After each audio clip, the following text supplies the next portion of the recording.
Hello friends स्वागतम जनाइছো info অসমৰ নতুন এটা ভিডিঅলৈ। আজিৰ এই ভিডিঅত মই আপোনালোকৰ লগত কথা পাতিম সোশ্যাল মিডিয়াত ভাইৰেল হোৱা এটা এম্বুলেন্সৰ ভিডিঅ আৰু এজন এম্বুলেন্স ড্ৰাইভাৰৰ কাহিনী। তো এইটো কাহিনী জানিবলৈ হলে আপোনালোকে ভিডিঅটো প্ৰথমৰ পৰা শেষলৈকে চাই থাকক।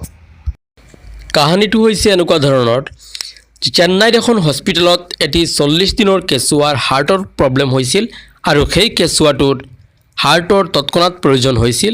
তেতিয়া চেন্নাইৰ ডক্টৰসকলে বেংগালুৰুৰ ডক্টৰসকলৰ লগত কথা পাতিছিল আৰু গম পাইছিল যে বেংগালুৰুত এজনী মহিলাৰ ব্ৰেইন ডেড হৈছিল আৰু সেইজনী মহিলাৰ আত্মীয়ই অংগদান কৰিবলৈ সন্মতি প্ৰকাশ কৰিছিল।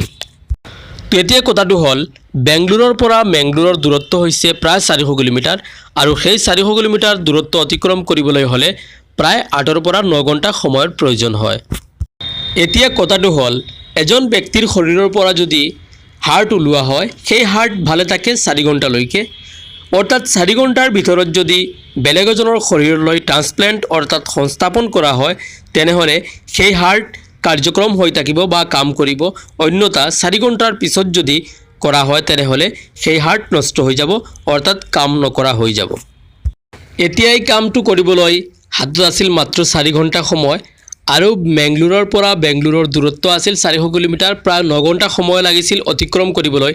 কিন্তু দুয়োখন চহৰৰ প্ৰশাসনৰ তৎপৰতাৰ লগতে স্থানীয় জনতাৰ তৎপৰতাত ট্ৰাফিক মুক্ত কৰা হয় ৰাস্তা আৰু হানিফ আলী নামৰ এজন এম্বুলেন্স ড্ৰাইভাৰক সেই কামটো অৰ্পণ কৰা হৈছিল আৰু এম্বুলেন্স ড্ৰাইভাৰ হানিফ আলীয়ে উক্ত 400 কিলোমিটাৰ ৰাস্তা 4 ঘণ্টাৰ ভিতৰত নিজৰ জীৱনক আওকাণ কৰি অতি সুকলমে সাহসিকতাৰে সম্পন্ন কৰিছিল আৰু হানিফ আলীৰ তৎপৰতাত এটিৰ শিশুৱে নৱজীৱন দান পাইছে।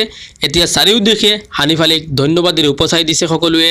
আমি ইনফো অসম পৰিয়ালেও হানিফ আলীক জনাইছোঁ অশেষ অশেষ ধন্যবাদ। বন্ধুসকল, ভিডিঅ'টো যদি ভাল লাগিছে বেলেগৰ লগত শ্বেয়াৰ কৰিব আৰু আমাৰ চেনেলটো যদি ছাবস্ক্ৰাইব কৰা নাই তেনেহলে প্লিজ আমাৰ চেনেলটো ছাবস্ক্ৰাইব কৰি ল'ব। ভিডিঅ'টো শেষলৈকে চোৱাৰ বাবে বহুত বহুত ধন্যবাদ।